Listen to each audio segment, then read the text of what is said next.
Hi, I'm Liv, and we're going to be talking about my 23 favourite books of 2023. This year I have read about 78 books, and I'm so proud of myself because my goal initially was 50.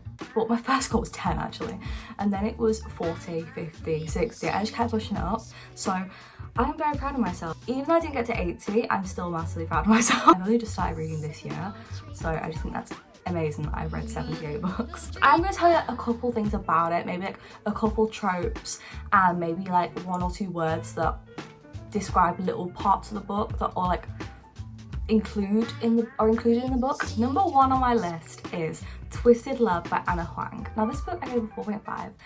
I really love this book. So this book is the start of the Twisted series, and this involves Alex and Ava, and it's just the start. It's Grumpy Sunshine and I'll burn the world for you type relationship. Like, he's cold-hearted but he'll do anything for her, and it's really good. There's twists and turns, and it's a romance with a bit of spice, and it's a great setup to the series. Second book is another Twisted book, and this is Twisted Games by Anna Huang. This book I gave a 4.75. It's got forbidden love, there's royalty in there, an age gap. This one is Reese Larson and Bridget. Bridget is a princess and she has to step up and be queen. Reese is her bodyguard and they like each other. There is chemistry. The spice in this book is on a different level. I loved it. Obviously can't be together because she's royalty and he's her bodyguard. So it's all about that, and there's twists and turns, a brilliant plot in it as well. Loved it, great. Next is Boyfriend Material by Alexis Hall. This book I give a 4.75 and it is a rom-com. So this book we follow Luke and Oliver, and they are polar opposites to each other. Oliver is like a real neat suit sort of person. He's a lawyer, and Luke is a bit reckless, wears jeans and just goes with the flow. And these two meet on a date that their friend sets up, and it's an LGBTQ relationship, male-male relationship, and it's a fake dating book. It's great. Rom-com, no spice in it if you don't want spice, and it's just a real good book. It was one of the first romances I read actually, and I adored it. Next one is the emotional one, and that's Bright Side by Kim Holden. So this book I gave a 5-star, and if I could, this is one that I would give a 6-star to.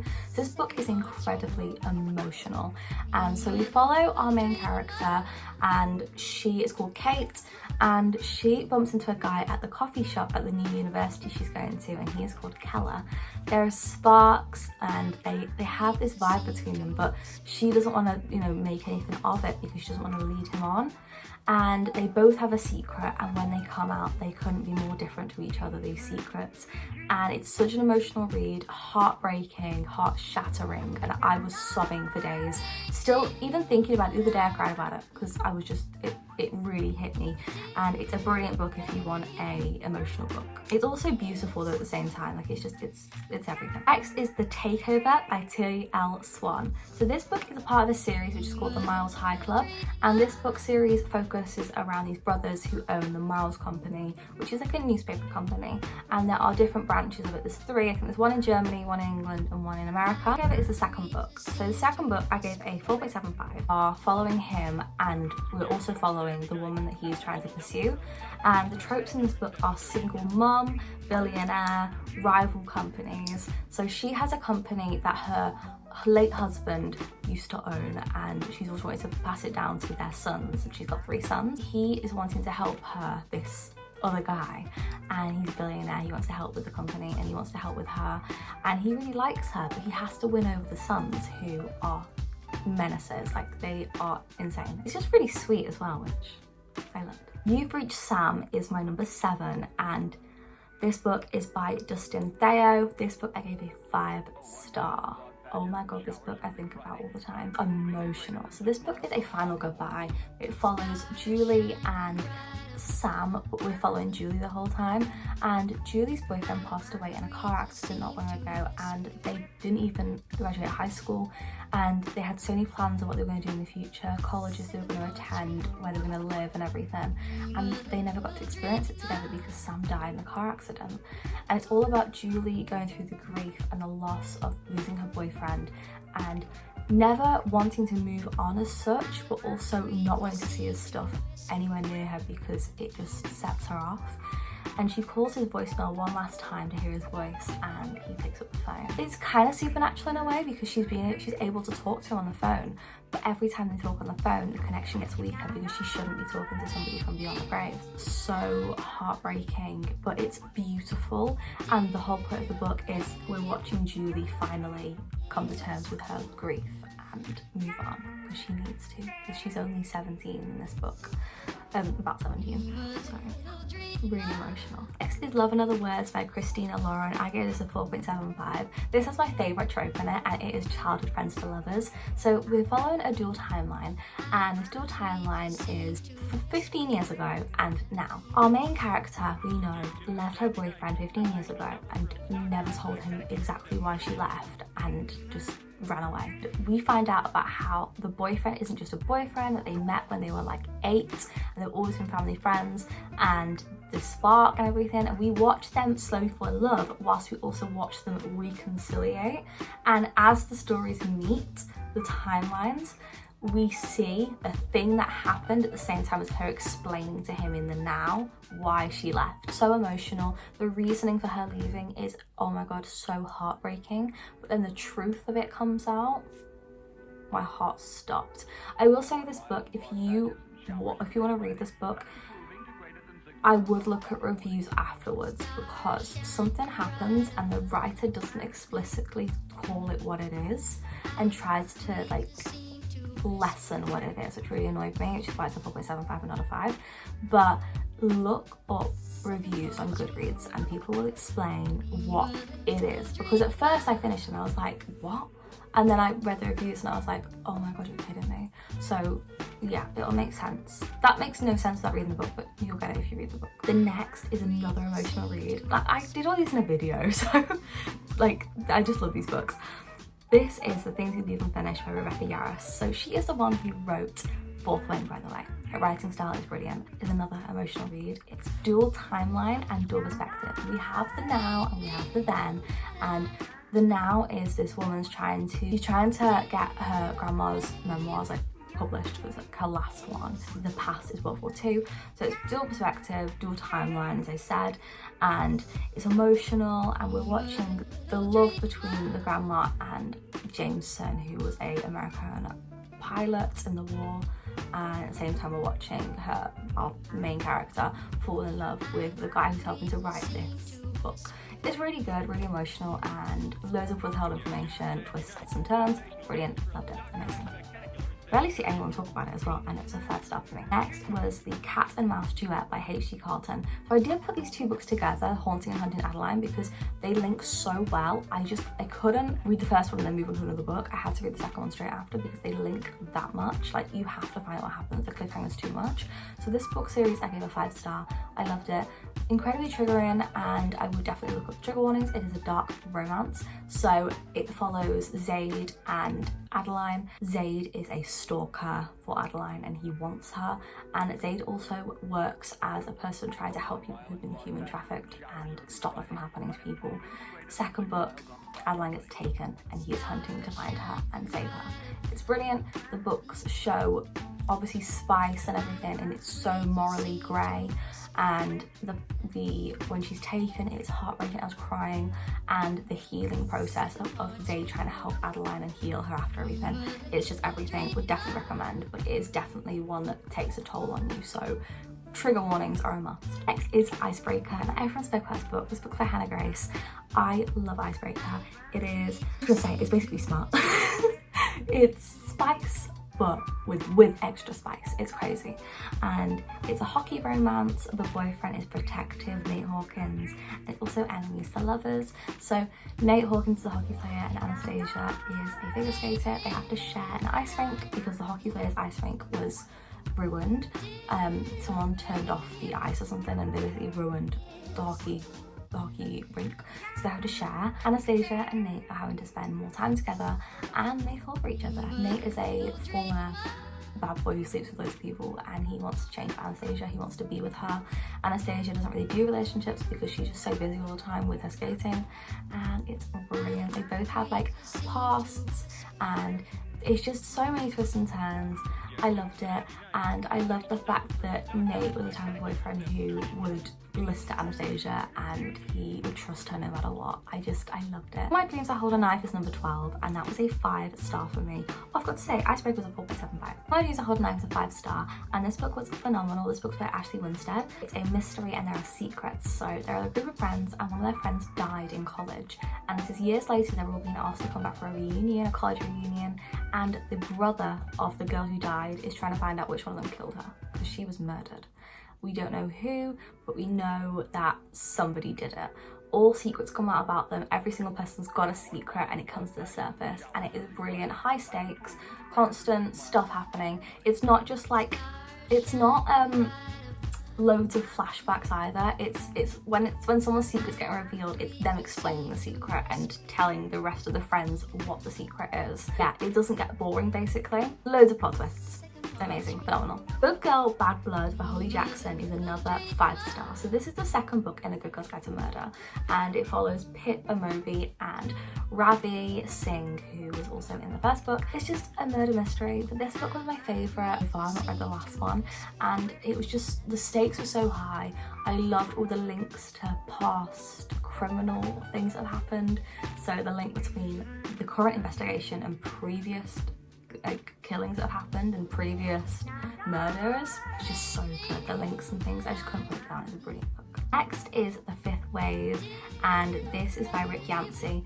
I love this book. So this is a 5-star for me, and it is a dystopian book. There are aliens, it's high stakes, and there's withheld information. So we're following our main character, and she hasn't got any family left, and she's looking for her brother, and there's withheld information. We know these aliens landed, and there was different waves of things that happened with them sending illnesses to kill people off, and the 5th wave is coming, but we don't know what it is. And that's the whole book is about. It's about waiting for the 5th wave, and we don't know what it's going to be. This book is dual perspective between this person and somebody she used to know in high school who gets enrolled into the military, and things are not as they seem. There's so much withheld information. You find out as you go along, little bits and pieces, and honestly the stakes are so high. And Evan Walker, if you know what I'm on about, you know, cry my eyes out. It was brilliant book. This is Defy Me by Tahara Mafi, and this is in the Shatter Me series. This book was phenomenal. So this book out of the Shatter Me series was my favourite because it really told us the truth. And Aaron and Juliet. And my favourite thing about this book was that it ended not on a cliffhanger, it ended properly. And I just love that about a book when it ends properly and you can think, okay, I can have time before I have to read the next one in the series. So I really loved it. The Shatter Me series is brilliant and I really would recommend it. It was amazing. Powerless by Elsie Silver. Oh, by the way, the last book was a 5-star as well, I forgot to mention. Powerless by Elsie Silver, I gave a 4.75. This book was everything. So this is a part of the Chestnut Springs series, which is a cowboy romance series, and this book is a hockey romance. So our main character is a hockey player. This book is childhood friends to lovers, hockey romance, and second chance romance. This book. So our main character, we have Sloane and we have Jasper, and he's always been in love with her, and she was meant to marry someone else, and he saves her from a wedding that she doesn't want to be in, and they have to spend so much time together. So there's forced proximity, there's a shared bed trope, and it's just these two characters have had so much tension over the years, and there's always been this tension and it just breaking. It's so good. The spice is amazing, and honestly I loved every part of it. It was brilliant. And then finding out the reasons why they weren't together as children, oh brilliant, loved it. Next is Hopeless by Elsie Silver, which is the last book in the Chestnut Springs series. I gave this also a 4.75. This book is saving each other, fake dating and age gap.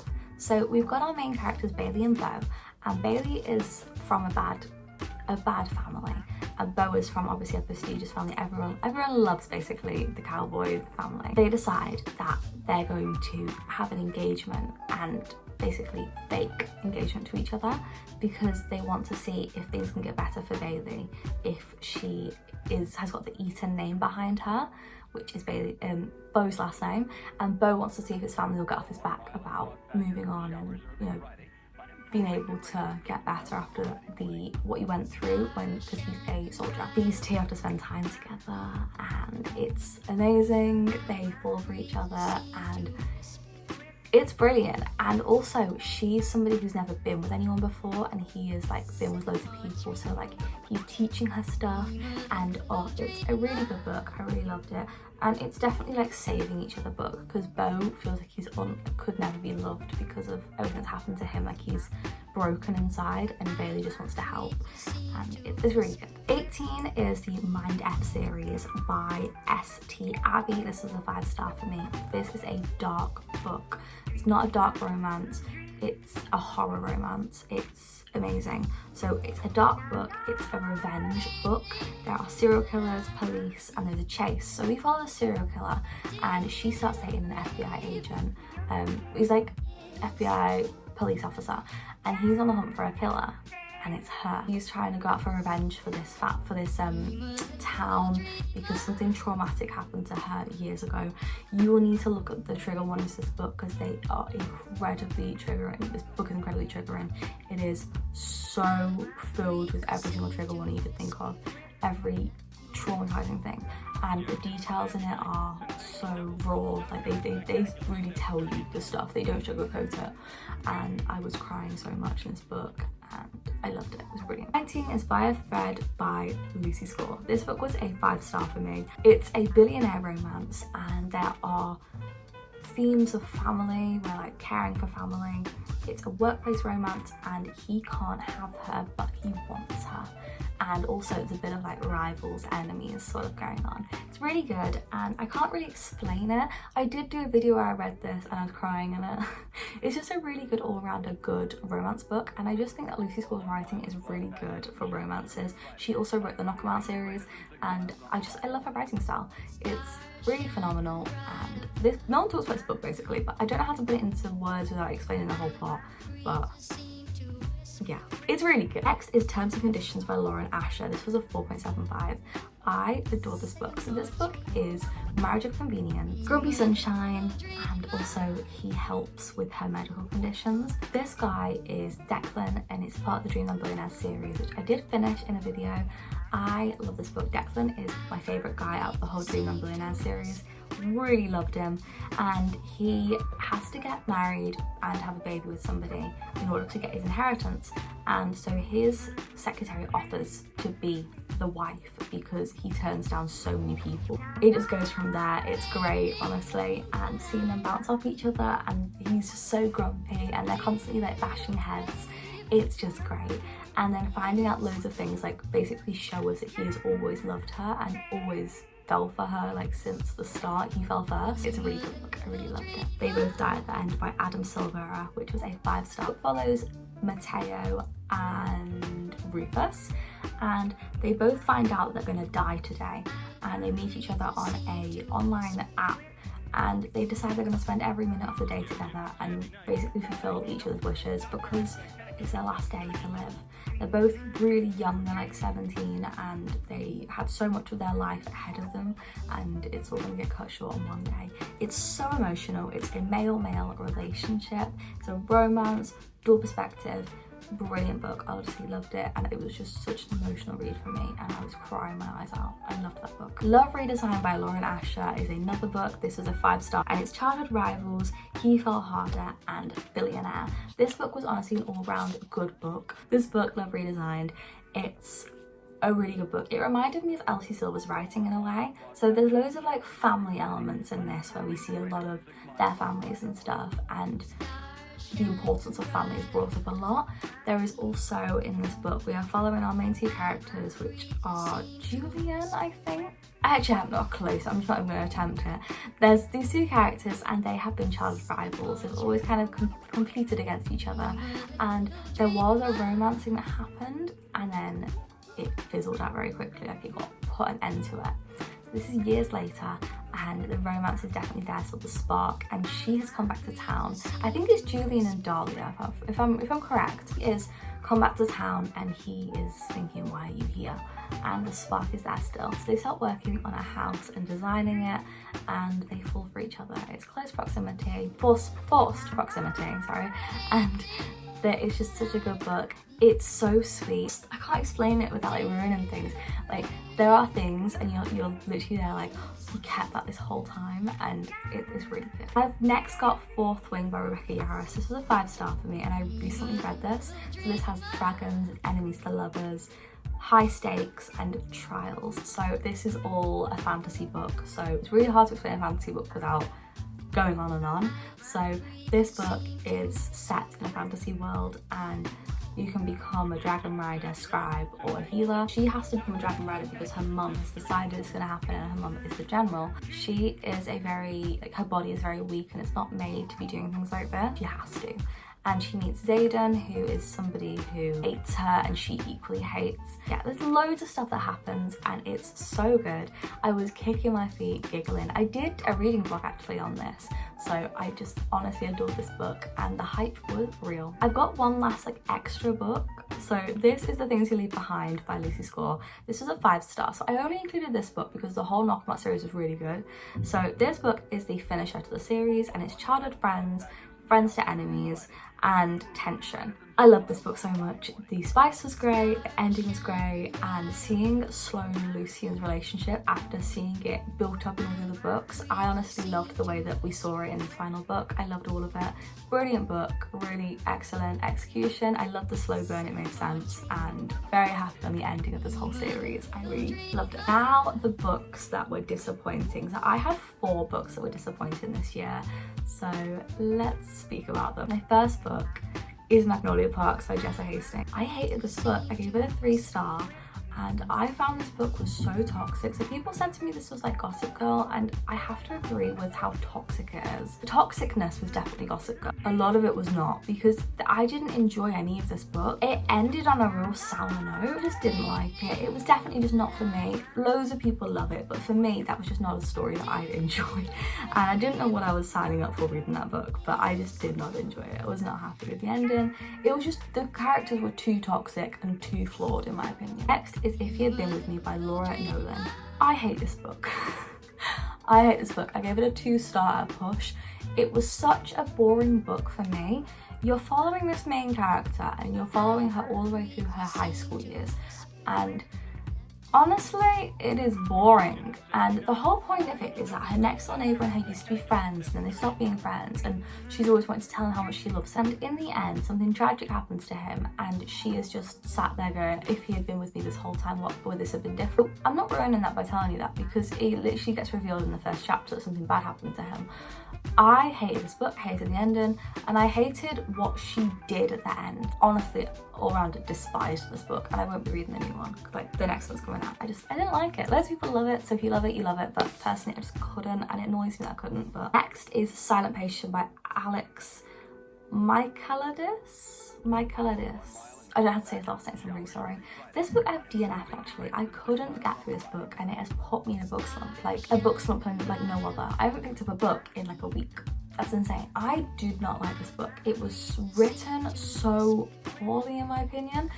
I don't like the pacing basically, and I also thought there was loads of information in it that just was irrelevant. Like I just was not interested. It just lost my attention so quickly. I could read 10 pages at a time. Like I couldn't sit reading it for ages because I just got so bored. Really just not a fan of the Silent Patient book. The last book is Mile High by Liz Tomford, which I also DNF'd.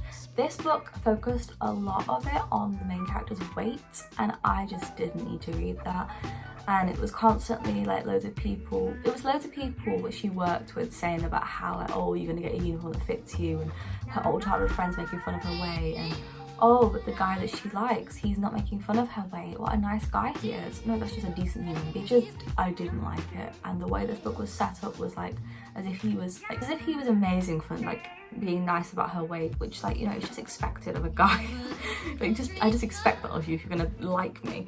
I just didn't like that book. I thought it was just not for me, so I couldn't continue it. I got maybe 100 pages in and then I just gave up on it because it was terrible. That has been all the books I've been talking about ages. I hope you have enjoyed. I might be doing a video where I talk about every single book I've read this year, but that's 78 books, so we will see. I'm also going to be doing my TBR 24 books that I would like to read 2024, and I'll see you guys soon. So yeah, have a nice Christmas everyone, and I hope you enjoy. Tell me down below any different books that you have read, and yeah, see you guys next time. Bye!